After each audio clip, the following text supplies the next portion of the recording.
বদরের ময়দানে এই পাশে কোরাইশ, এই পাশে মুসলমানেরা। বিশ্বনবী জ্বালাময়ী ভাষণ দিলেন, তোমরা দেখতে পাচ্ছ এটা বদরের ময়দান না, এটা আল্লাহর জান্নাত, ওই জান্নাতের দিকে ছোট।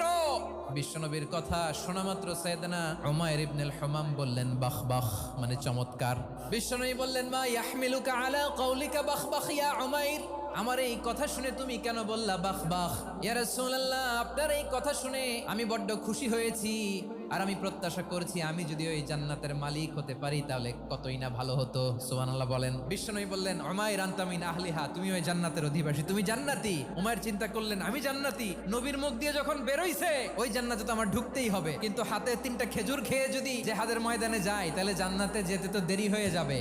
এই চিন্তা আসা মাত্রই খেজুর 3টাকে তিনি ছুঁড়ে মারলেন, তলোয়ার বের করে আল্লাহু আকবার বলে বদরের ময়দানে ঝাঁপিয়ে পড়লেন। আল্লাহর শত্রুদেরকে কচুকাটা করে এক পর্যায়ে শাহাদাতের সুধা পেয়ে নিজেও জান্নাতি হয়ে গেলেন। পড়েন সুবহানাল্লাহ।